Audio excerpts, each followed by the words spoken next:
हेर्नुस् न असारको आकाश कस्तो छ, कालो मैलो भएको छ है। पानी बोकेर बादल उडिरहेछ। कहाँ गाउँ गन्तव्यविहीन कहाँ गएर बर्सिने हो है। तर यहाँ त पानी नै यस्तै हो कि पानी पर्छ पर्छ जस्तो हुन्छ, पानी नै पर्दैन। अस्ति 2 दिन त्यस्तै भयो, पानी पर्छ होला भनेर पुरै आकाश गर्जेर कालो निलो भएर आयो कि। हुन त म आकाश कालो निलो भए तापनि पानी चाहिँ म रेगुलर नै हाल्छु होइन, आकाशको भर हुँदैन जस्तो लाग्छ। अनि हालेको थिइनँ, तर कस्तो के त्यतिखेर त पर्सेलै जस्तो गरेर चाहिँ पानी आकाश कालो भयो है।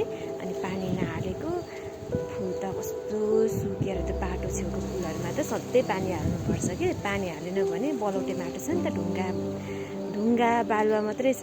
त्यही मैले तरकारी फलफुलहरू कुहाएर गडेौलाले बनाएको मलहरू छ, त्यो मलहरू त्यो माटो हालेर मात्रै त्यसरी फुलेको, नभए पुरै माटो त गिटी बालुवा र मात्रै छ कि, माटो छैन। अनि माटो थपेर त्यसरी फुलेको। अनि पानी सधैँ हाल्नुपर्छ। आकाशको भर थिएन, पानी हालिएन, सुक्यो। हावाले सबै बादल उडाएर लगिहाल्यो नि, एकैछिनमा सफा बनायो आकाश। चाहिँ यतापट्टि यस्तो हुँदै आयो, पानी पर्छ जस्तो हुन्छ, बादल हावाले उडाएर लगिजान्छ। अब कहाँ गएर बर्सिन्छ है यो बादलहरू।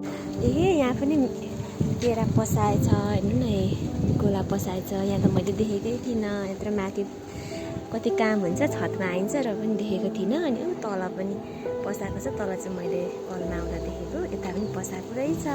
त्यहाँ त फलेर त्यस्तो पनि भइसक्यो, चराले गुड पनि लगाएको छ, बसिरहेछ है। अस्ति सर्पहरू आयो नि त घरमा। अनि त्यहाँबाट सबैले केरा काट्नु भनेर चाहिँ, केराको बोट काट्नु भनेर चाहिँ सबैले भन्नुहुन्छ कि।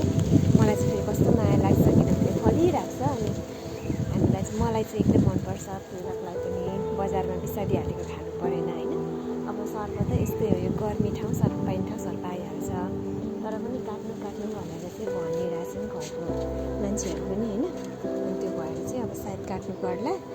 अलिक सानो खालको बिरुवा, अलिक सानैमा फल्ने केराको बोट चाहिँ रोप्नुपर्छ जस्तो छ है।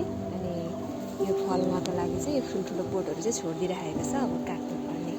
तर काट्न मन लाग्दैन मलाई चाहिँ। फलको वृक्षहरू चाहिँ काट्न मन लाग्दैन। अहिले त यस्तो ठुल्ठुलो जामुन नरिवलको रुखहरू त नि घर फुटाउँछ, आँगन फुटाउँछ भन्छन्, मान्छेले रोप्नै मान्दैन। घर धेरै भयो होइन, घर ठुलो बनाएर अनि घर धेरै भयो, मान्छेले